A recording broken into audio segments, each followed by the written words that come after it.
How often have you sat in the comfort of your home at night, only to hear a strange creak or thud seemingly coming from above? You told yourself it was your neighbour, the wind, the wood of an aging home expanding and retracting in the changing temperatures. You knew that most likely it was something simple and innocent, harmless. Nevertheless, your survival instinct still kicked in as a small part of your anxiety was ignited, and the thought that perhaps you were no longer alone in the house began to simmer in the back of your mind.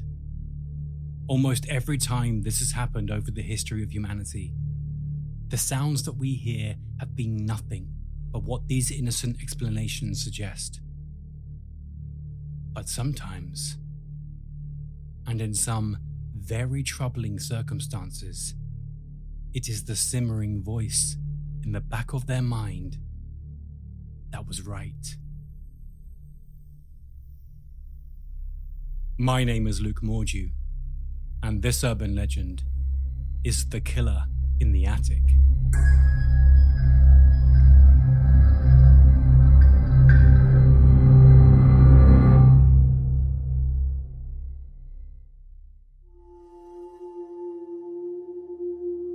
Many of us have the luxury of feeling comfortable in our homes, safe from the dangers that lurk outside. It is a place where we comfortably shower, cook our food, go to the toilet, or put our feet up to watch television without any worry about how we're presented. It is 4 walls of sanctuary. We grow up dreaming of a home we can call our own, whether alone, with a pet, or with a partner. Some of us wish to live in the countryside, others dream of living in the city. But an overall urge so many of us feel is to have a place we can call our own home. Although as much as we desire to find our domain of peace, comfort, and safety, it can never fully protect us from our quiet fears. It's not uncommon to have parts of a house that remain somewhat unnerving to those that reside there. Places in the comfort of their own homes that make them at least slightly uncomfortable. For children, it may be the shadows that linger under the stairs. For adults, it may be the basement's cold mystery or the loft space's damp darkness. We lock ourselves into our houses as we sleep to keep whatever darkness lurks outside in the streets where they belong. But what if it was too late?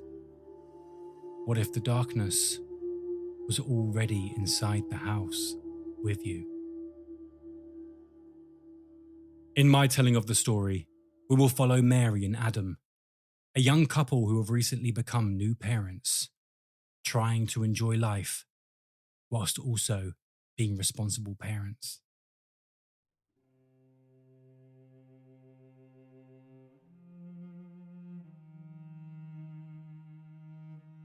It was late, at least late for a couple with a teething baby in their lives. Mary and Adam used to be able to party until the early morning and still head off into the countryside for a long walk on a Sunday afternoon. But now it seemed all of their energy had been drained from them as the constant restless nights of having to calm their sleeping boy in the other room had taken its toll. They should have been sleeping, they knew that. But they'd recently talked about how they felt that all they did was baby and sleep. They knew a big night wasn't going to happen. So they settled for a quiet night in together with a takeaway, whilst finally catching up on the series they had on record, but had not sat down to watch in some time. And although they tried to stay awake to watch it, Mary only managed 20 minutes before falling asleep, missing out on the climactic ending of the episode that Adam had now watched alone. She woke up to see the end credits scrolling up the screen ahead as Adam got to his feet to take the food packaging into the kitchen. She reached out and grabbed the remote, pausing the television before the adverts could begin to play and potentially disturb her sleepy state. She remained curled in the corner of the sofa under the blanket, her eyes slowly closing as she began to doze off once again. But before she slipped away into her slumber once more, she spotted the dog in the corner of the room. She fully opened her eyes, studying the animal as it sat utterly still, staring up at the high air vent on the wall. "What is it?" she asked, but the dog didn't move, just staring up at the vent, with a curious, cautious expression. Mary sat up and rubbed her eyes, pulling the blanket from her body and placing it on the sofa beside her with a deep sigh. But as she did, she heard a slight clink from across the room. She looked at the dog again as it jumped onto all fours, still staring into the vent, its body tense and guarded. Mary got to her feet, watching her dog curiously as it began to release a slow growl from under its breath, its eyes staring into the gaps between the vent that led into the darkness of the walls. She took a step forward, but in an instant, the atmosphere had become normal once again as Adam opened the kitchen's back door, calling out for the dog to go outside before bed. The dog turned and strolled into the kitchen, disappearing out of sight as if nothing had happened, leaving Mary in the silence of the living room. She looked up at the vent, staring into the darkness between its slits, cautiously listening for any sound to emit from inside. "What are you doing?" Adam asked as he appeared in the doorway, eating a slice of cheese he had taken from the fridge. Mary laughed under her breath, heading towards him whilst replying with, "Nothing, the dog was just being weird." A few days later, Adam was out with the baby getting the shopping from the local supermarket, whilst Mary was hoovering the downstairs of the house. She picked up Adam's shoes that she had left between the sofa and the coffee table and carried them to the shoe rack by the front door, still hoovering the floor with her other hand as she travelled. She made her way along the floor, getting into every nook and cranny as she headed to the kitchen, hoovering up the specks of rice and dried spaghetti that had escaped from the kitchen surfaces and hidden amongst the floor. She was in a world of her own. The reality around her had somewhat disappeared against the constant hum of the vacuum cleaner's machinery at work, although this comfort in a moment of peace was quickly eradicated as a loud thud echoed above. It was as if somebody had fallen in one of the bedrooms upstairs. Mary's eyes darted to the ceiling, listening carefully for a moment before switching off the vacuum cleaner with her foot. She stopped silently for a moment, confused by what the sound might have been. "Perhaps it's just a neighbour," she questioned as she stepped closer to the living room doorway, studying the stairs ahead. She slowly edged closer to the bottom of the stairs, staring up onto the landing above as she studied its empty space. She crept up them, curiously cautious by what the sound could have been, without feeling any real danger, as she had already convinced herself that the noise was innocent. Even still, she needed to confirm that before she could continue cleaning. She reached the landing and stepped into the bathroom. No sign of any disturbance. She stepped into her baby's room, studying the wooden wardrobes in the crib beside it. But there was nothing. She stepped into her bedroom and fluffed her pillows a little bit more as she scanned the area, now fully accepting that the noise probably came from outside. She placed the cushions down and walked into the ensuite bathroom that connected to their room, deciding to pick up the bin under the sink while she was there. She strolled down the stairs with the bin in her hand, now calm and humming a little tune to herself as she prepared to continue cleaning the house. But as she turned to venture into the living room from the bottom step, she suddenly froze. She was confused, nervous and concerned as she looked down beside the sofa where she had been mere moments ago. Adam's shoes were resting on the floor between the sofa and the coffee table. She turned to the shoe rack, convinced that she had already picked them up and put them away. She edged closer and picked them up, her mind racing as she considered that she'd perhaps remembered wrong. She did so much of her cleaning on autopilot, it wouldn't have been unheard of that she had gotten confused. She was exhausted after all. She placed the shoes on the shoe rack once more, accepting this confusion as truth. A far easier pill to swallow than what else it could mean. It was 4 days later that Mary was lying asleep in her bed. It was late at night, and she and Adam were dead to the world in their slumber. She had expressed to Adam that she'd been having strange experiences in the house lately, even questioning the existence of ghosts, something that neither of them would usually believe in. Adam had successfully calmed her mind during their chats, and had not seemed to experience much of this himself. Although Mary did point out to him that this may be due to the fact that he has his headphones in whenever he's performing a task. This slumber was disturbed like clockwork once again as their son's cries began to echo through the baby monitor beside Mary's head on the bedside table. She sighed as she snapped out of her sleep, lying motionless in a daze as she geared herself up to go to him. Mary and Adam had a system where they would take it in turns to go to the cries when they would occur, allowing the other to have a little bit longer rest, balancing out the disturbances of the night between the two. Although, on this occasion, Adam instinctually got out of bed and walked around the room, much to Mary's delight. Mary sighed in relief as she allowed her heavy head to slowly sink into the pillow once more, sitting in the realm between awake and asleep. She could hear the gentle voice of Adam through the baby monitor as he talked to his son, whispering quietly to soothe the cries. "Oh, baby, baby, baby." She smiled to herself and tried to continue falling back to sleep as the baby's cries began to subside, slowly growing quieter as time passed. Adam's whispers continued. "Oh, baby, baby, baby." Why he was repeating this, she didn't know, but she didn't care as it seemed to be working, and the peace of the night was quickly returning. That was, until Adam flushed the ensuite toilet beside her, stepping into the bedroom with a yawn and a stretch. She instantly shot up, staring at him as he rubbed his eyes, unaware of the horror unfolding. Who could she hear in the next room with her baby if he was here? She jumped to her feet and darted out of the room, pacing into the hall with speed as she swung around the doorframe of her son's bedroom. There he was, lying in his crib, still disturbed but no longer crying like he was. Although he was not alone. Mary watched in horror as she saw a large hand resting on the baby's chest, slowly rocking him to sleep, whilst the dirtied face of a man sat amongst the shadow of the other side of the crib, staring up at her through the bars. She screamed in horror, turning to her bedroom door as she shouted Adam's name, who darted into the hallway in a frantic panic, desperate to understand what was happening.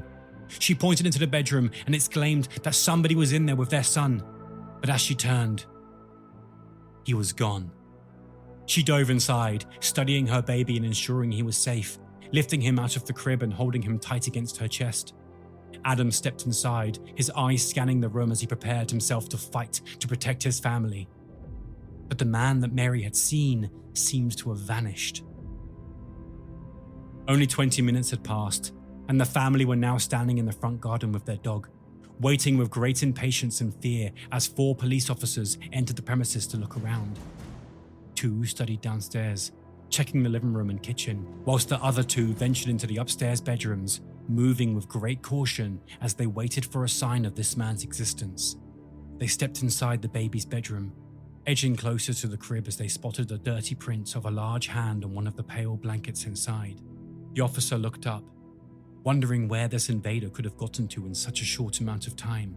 It seemed the large wooden wardrobe was the best place for it. And so they approached. They opened the doors and pulled back the clothes that hung inside. But nobody was there. No man hiding amongst the garments that resided inside. The officer sighed and turned to close the wardrobe doors, when he noticed something in the corner of his eye. Something that may have been nothing, but did seem odd. The foot of one of the baby grows was stuck between the side of the wardrobe and the wooden frame on the back, as if it had been caught in a door. The officer reached out and pushed, causing the wood to move with great ease, sliding out of the way to reveal a large gaping hole in the wall that once led to a loft space, a doorway that the couple who were renting the home did not seem to be aware of. Within this space, in the small loft's darkness, was a man. He was hiding in the corner of the room, surrounded by small passages that would lead to all the vents around the house. Beside him was food, a pillow, a bucket, and several photographs of the family that he had taken. It seemed that he had been living amongst them for some time, lurking amongst the shadows of the house, watching them.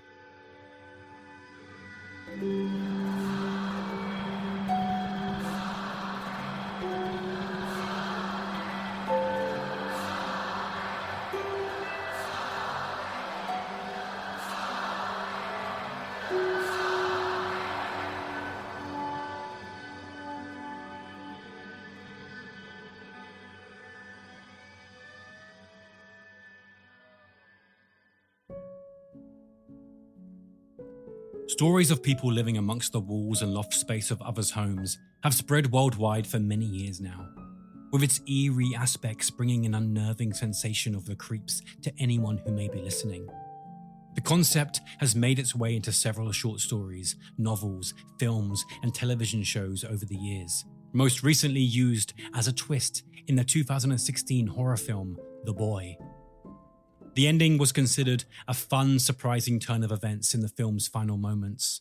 However, it was often stated and deemed that in real life, this was a very far-fetched and silly idea that worked only in the confines of the world the story had set up. Our home is our haven. It is our little domain in the wide world outside. The idea of somebody being amongst that uninvited is, of course, going to be an unnerving prospect. So often, we hear of those who have suffered a home invasion, suggesting that although the robbery was horrible and upsetting, the thing that made them feel so unsafe for weeks to come was how violated and exposed they felt by the invasion. With this in mind, it can only be imagined how disturbing and gut-wrenching the sensation must be to find that the person who had infiltrated your home was still there, stealing from you and watching you. A shadowy voyeur amongst the crevices of the walls. What I find most disturbing about this legend is not necessarily how scary the idea of it is. It's that, although the tales vary from small to the more outlandish on what happens, this is one of those legends that has turned out to have a significant amount of truth to it. In the first half of the 20th century, on the hot and sticky night of the 22nd of August, 1922, police were called to a large house at 858 North Andrews Boulevard after neighbours heard gunshots and a woman's frantic cries. Once they entered the property, they spotted the body of the wealthy businessman, Fred Oosterreich, lying on the floor in a pool of his own blood. He had been shot. Nearby, the police found his younger wife, Dolly, who was still alive but had been locked away in a closet from the outside. When the police freed her, she explained that a strange man had broken into their house to rob them. The intruder had then shoved her into the closet and locked her inside before murdering her husband.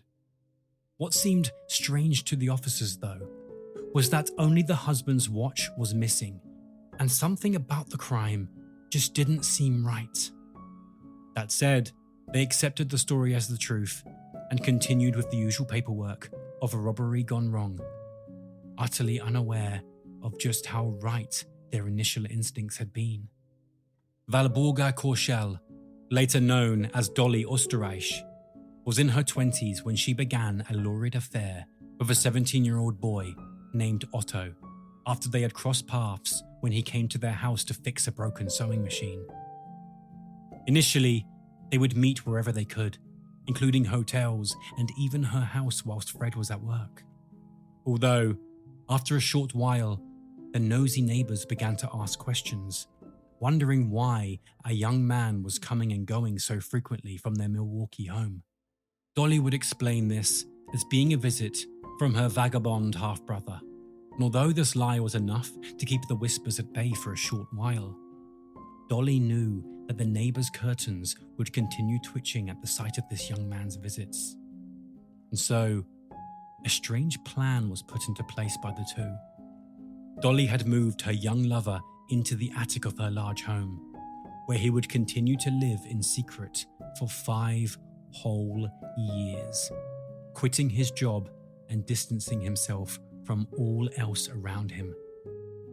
Whilst Fred would be away at work, the two would engage in sex and the illegal creation of gin in the bathtub. When Fred was home, Otto would keep himself busy in the attic by writing pulp fiction with the dreams of one day becoming a successful author. At the end of these 5 years, it seemed it was all coming to a crashing end as Fred announced that they would be moving from Milwaukee to Los Angeles. Dolly agreed to the move on one condition: that the new home had an attic space. It is unclear what she told Fred for him not to question why she would make such a request, although He cannot be blamed for not suspecting the otherwise far-fetched truth that was actually unfolding before him. Once they had moved into their new home across the country, Otto moved into the attic once more, where, unbelievably, he would remain for another 5 years, living as what he would later claim to be Dolly's sex slave. With Dolly already unhappy in her marriage, and now with the added frustration of Fred's existence in the house whenever she wanted to be with Otto, it is no surprise that the marriage began to crumble. Their fights got more aggressive and louder as they would shout and scream at each other whilst Otto would sit, listening through the boards above. On that night of the 22nd of August 1922, it seemed Otto had had enough. Whilst Fred was shouting angrily at Dolly in a drunken state, Otto suddenly appeared in the room's doorway and shot Fred with a .22 caliber gun. After the murder, Otto finally left the attic space that he had resided inside for so long. He left California, leaving Dolly to find new lovers, the most notable being the lawyer Harold Shapiro. Time passed, and the dust eventually settled, but Otto's obsession with Dolly had grown over the years, and he returned to her once more, and again, to the attic. On the 12th of July, 1923, almost a year after the murder had occurred, Dolly was finally arrested. The police had found what they thought to be the murder weapon, but unfortunately, it could not be matched to the crime. Due to this, Dolly was once again free, and it seemed that the murder would continue to be unsolved for years. It was only after Dolly broke up with her lawyer boyfriend some years later that he would tell the police that she had confessed Otto's existence to him. When she was arrested, she begged him to get some groceries for the hidden lover in her attic. She explained that if he tapped on the ceiling, he would know it was safe, as this was the signal to come out. Once the police finally arrested both Dolly and Otto for the murder of Fred Osterreich, the press began to print nicknames for the young man under the titles of Attic Man or Bat Boy. His defense was that Dolly had enslaved him, but this did not work, and the jury found him guilty of manslaughter. However, the statute of limitations had run out on this case, and Otto walked free.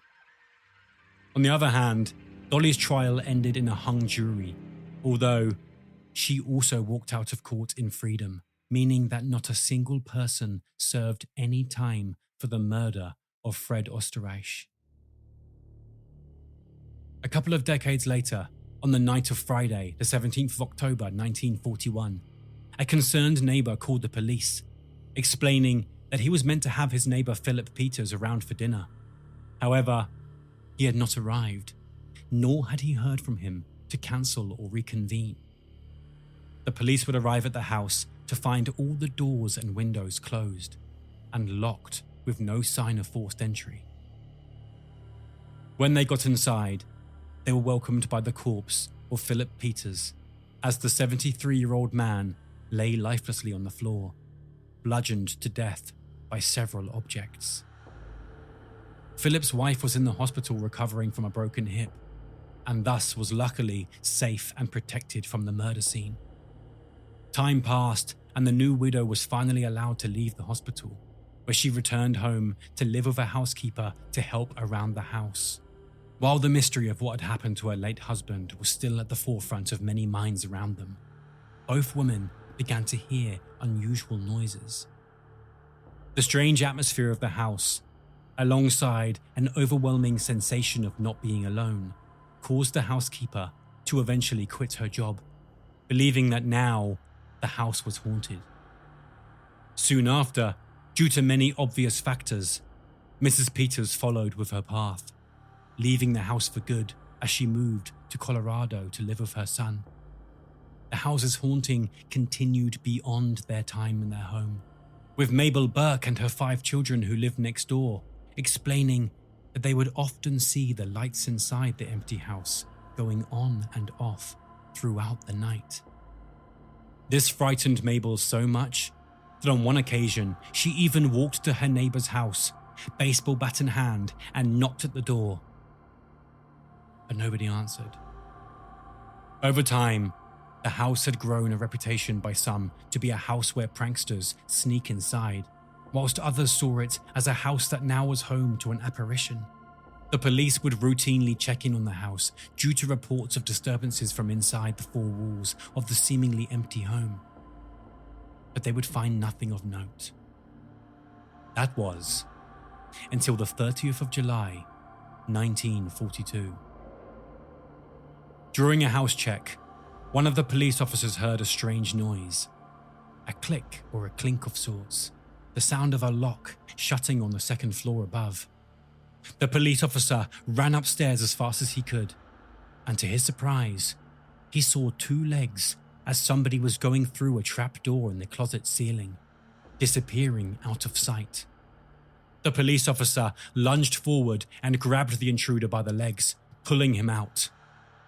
The man inside was revealed to be Theodore Edward Coneys, and it was down at the local police station that Theodore would confess all that he had done. The police learnt that 59-year-old Theodore Edward Coneys had suffered most of his life from poor health, and, as a child, had even been told by doctors not to expect to see his 18th birthday. And because of this, he didn't bother to finish high school, as he surpassed the expected years and moved into adult life with minimal education. He worked as a bookkeeper within the confounds of advertising and sales, and even so, he would spend most of his adult life living homeless. It would later be said that Theodore resented how he was treated by the world around him due to his frail condition, expressing that he wished for a place where he could be alone and free from the judgment of others. It was in the September of 1941 that Theodore had intended to ask his former acquaintance, Philip Peters, for a handout to keep him afloat a little longer. He visited his home to ask, but found no answer when he knocked on the front door. He took this opportunity of an empty home to break inside and help himself with the food and money he could find. Although while searching for things to take around the house, he noticed a small trap door leading to a narrow attic cubbyhole. The alternative option was to survive outside in the coming months' struggles, or he could remain warm, safe, and sound in the attic space. Around 5 weeks later, on that Friday, the 17th of October, Philip Peters finally caught Theodore whilst he was distracted, rummaging through his fridge. In defense of his home and life, Philip darted forward and began to strike at Theodore with the cane he carried with him. But quite quickly, Theodore got the upper hand and began clubbing at the older man with an old pistol he'd found somewhere else in the house. After the gun had broken apart due to the force of the collisions against the older man's skull, he continued his battery, changing his weapon of choice to a heavy iron stove shaker. He would continue to bludgeon the older man until he was dead. And from here, Theodore skulked back upstairs and hid back in his little hole, where he would remain for 9 months, an act that would later garner him the infamous nickname of the Denver Spider-Man. In 1986, another troubling case of this legend's reality came to be known worldwide, continuing its existence in our real-world nightmares. Daniel J. LaPlante lived with his mother and stepfather in Townsend, Massachusetts, and had an undeniably tragic upbringing. Daniel had been sexually and psychologically abused by several adults in his life so far, with his father being responsible for the majority of it. He seemed to be the typical loner at school, with other classmates referring to him as creepy and weird, even going as far as being referred to a psychiatrist due to his abnormal behavior, overall appearance, and lack thereof of hygiene. In his teenage years, Daniel spent many evenings breaking into homes and taking the possessions he could find. He even added a slightly sadistic side to his intrusion by moving items around the houses to show that somebody had been inside. It was now 1986, and Daniel had obtained a phone number and address that he was under the impression belonged to one of his previous victims. The house instead belonged to a family of three: Brian Andrews and his two daughters, Annie, who was 15, and Jessica, who was 8. Daniel had grown a particular interest in Annie, the 15-year-old girl who was nearer in age to himself, and had taken it upon himself to begin calling the house on the phone to speak with her. Annie had assumed that a mutual friend had given Daniel her phone number, and they spoke over several calls. During these conversations, Daniel would paint himself in a picture that suggested that he was athletic and attractive. And eventually, Annie agreed to meet him for a date. The date itself did not go well. Annie was very disappointed that he was not what he had represented himself to be. Feeling manipulated and lied to, Annie knew that she would not be going on a second date. This was only solidified further when Daniel proved himself to be troublingly fixated on the death of Annie's mother to cancer, asking several questions and taking an unusual interest in the details of the passing that had happened relatively recently to the day. Daniel did not react well when he found out there was not going to be a second date, and instead of moving on or writing a moody song about heartbreak, he decided to break into the Andrew household and sneak his way into the crawl space. For 2 months, Daniel's vindictive, spiteful, and downright creepy actions continued as he hid in the house walls, tormenting the girls with tapping sounds and mysterious writing on the walls to evoke fear and panic in the children. This continued until the day that Brian stumbled across Daniel standing in Annie's room, wearing a dress and wig, with a hatchet gripped in his hand. He lunged forward towards the startled father and began to attack him with the hatchet, but was unsuccessful in his attempted murder. After an altercation, Daniel fled and vanished from Brian's sight. The police would later come to take notes and search the scene of the crime, where they would find Daniel hidden in the crawl space behind a cupboard built into the wall of Annie's bedroom. Daniel would later be placed in a juvenile facility where he would be kept until October 1987. As he had technically not hurt anybody and was still young, his sentence was notably soft.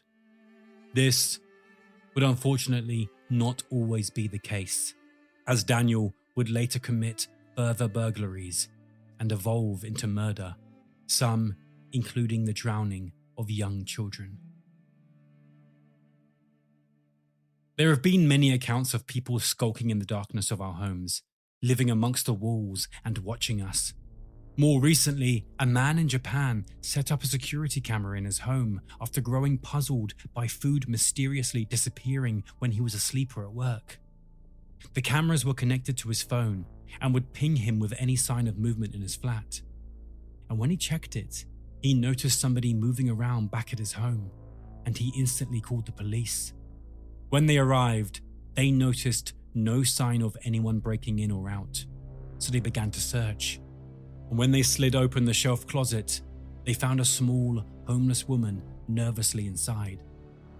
She would later explain that she had first sneaked into the man's house a whole year before when he had left his door unlocked. She had even gone as far as to move a mattress into a small closet space.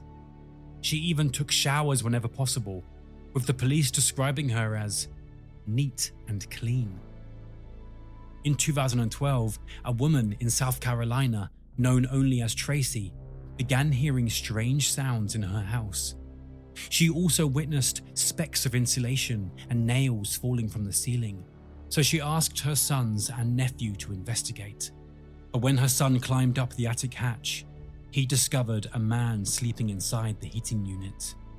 He had fast food cups where he would keep his waste and had positioned himself near a vent in the ceiling of the main bedroom, one that looked straight down onto Tracy's bed. This man was no stranger to Tracy, although she had not seen him in some time. He was her boyfriend from over 12 years prior, who had only recently gotten out of prison, where he would write to her constantly. They were all startled to see each other in this capacity, and he had fled before the police finally arrived. These are only some of the horrifying events that have occurred in our recent history, with far more similar occurrences happening worldwide. It seems the strange eeriness and ridiculousness of the situation have led to many assuming these stories are nothing but urban legends. An idea that is, although creepy, ultimately far-fetched and seemingly unrealistic. Unfortunately, it appears that this is not the case at all. It makes you look back on times that you've heard a noise from above or a creak in the doorway when home alone. We tell ourselves it is merely an old house, that it's just the wind outside. But what if, as you're at home listening to this right now, you're unaware that somebody else is with you? And what if when you go to bed tonight, they're still there? If you're still with me, then I know you share the same passion for folklore and urban legends that drives this show. But to keep bringing you these stories, I need your help. Every season comes to life with the incredible support of listeners like you on Patreon. For just £3 a month, less than the price of a small coffee, you can help ensure that this show continues to thrive, with shorter breaks between seasons and even more content available. But that's not all. As a Patreon subscriber, you'll unlock exclusive perks like access to our bonus series, Modern Myths, where we dive into lesser known but equally captivating tales like the Hodag, Black-Eyed Children, the Dark Watchers, and many more. You'll gain instant access to our entire library of bonus content the moment you join, with new chapters coming each season. You'll also get a behind-the-scenes look at how the show is made, discounts on merchandise, and an invitation to our private group chat, where you can connect with me directly and share your love for urban legends with a community of like-minded enthusiasts.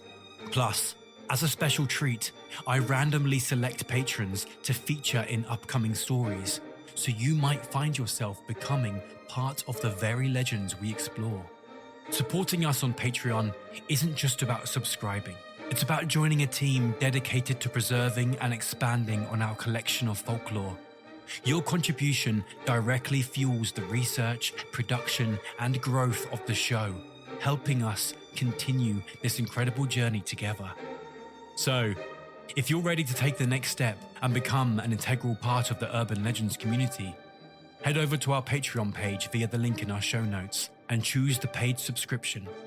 I'm looking forward to seeing you there, where we can keep these tales alive. And now, back to the legend.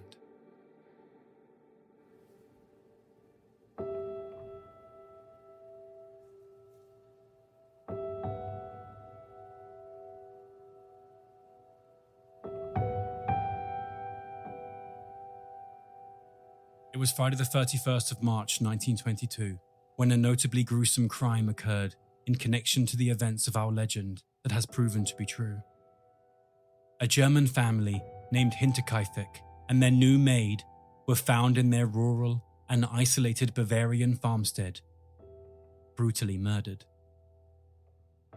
The victims were 63-year-old Andreas Gruber, 72-year-old Casilia Gruber, their 35-year-old widowed daughter, Victoria Gabriel, and Victoria's children, 7-year-old Casilia and 2-year-old Joseph, and then the maid, 44-year-old Mary Baumgartner. Although it is not the sheer number of victims that have made this murder so infamous, nor is it the ages of some involved.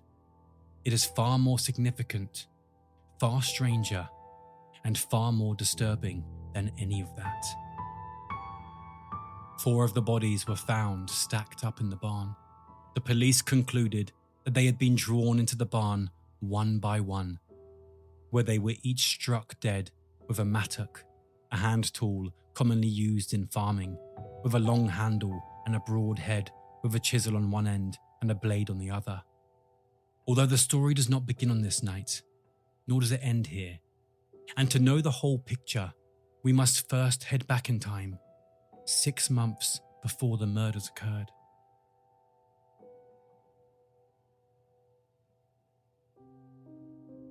The maid had quit, leaving the family to search for someone new to take her place, this person eventually being Mary, who would, unfortunately, be murdered on her first night on the job.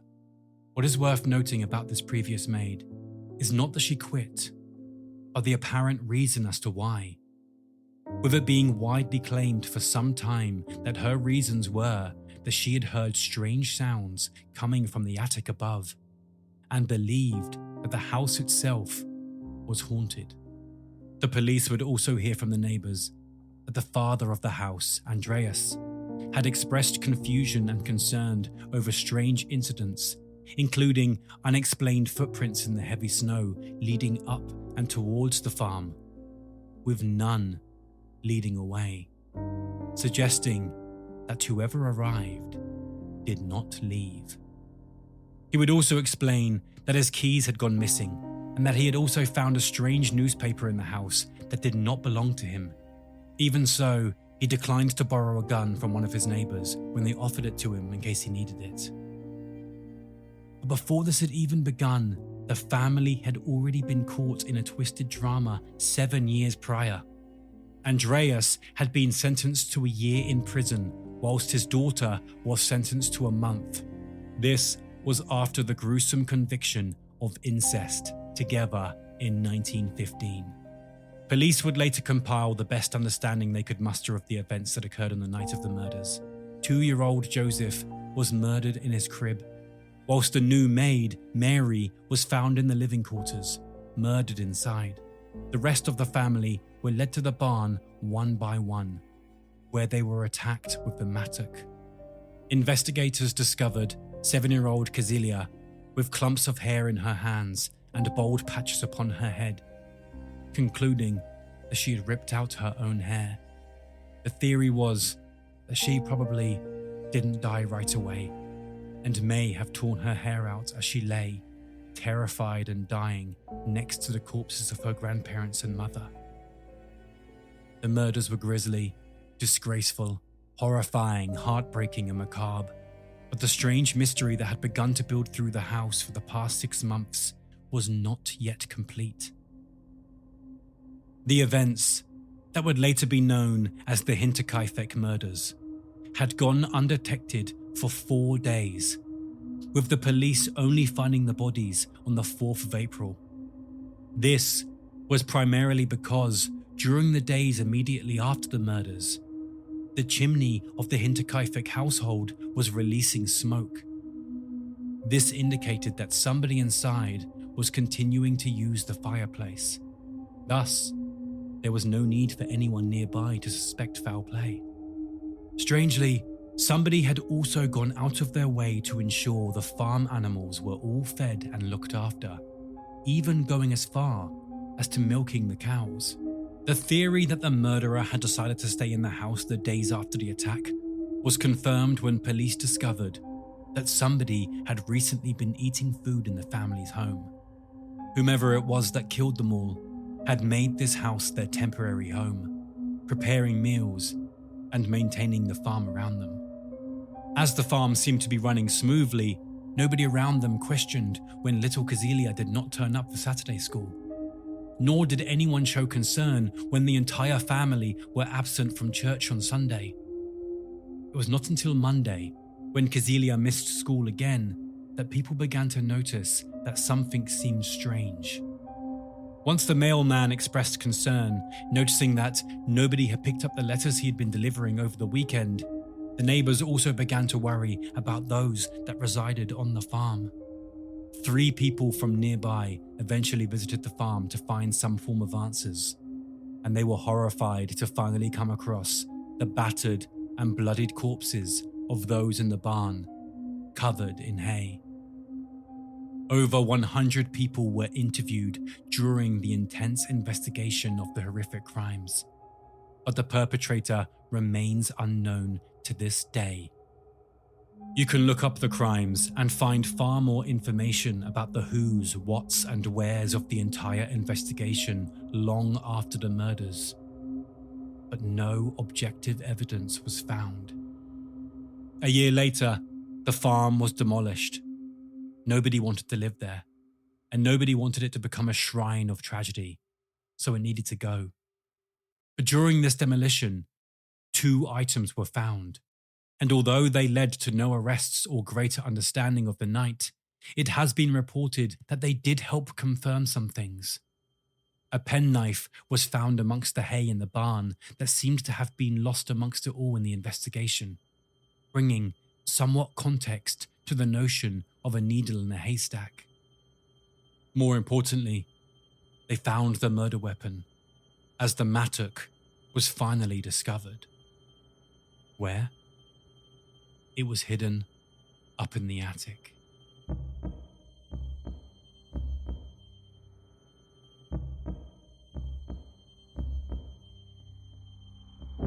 Urban Legends is researched, written and produced by Luke Mordew. Original score by Billy Jupp, with additional sounds from storyblocks.com. If you like what you heard and want to hear more, click subscribe on your chosen podcast provider and delve into the mysteries of our previous and future chapters. To find more, including merchandise, video content, images, and more, visit urbanlegendsfolklore.com. If you have more information or a correction on something mentioned in this chapter, please get in touch through our website. We aim to ensure that all information provided is accurate and up to date, and this remains a top priority. If you want to support the show, receive early access, and have more of a say in what we do, then become a patron by clicking the link in our show notes. For these chapters in video format, simply search Urban Legends Folklore on YouTube. Follow us on TikTok, Instagram, and Threads, and join our Facebook group by searching Urban Legends Folklore.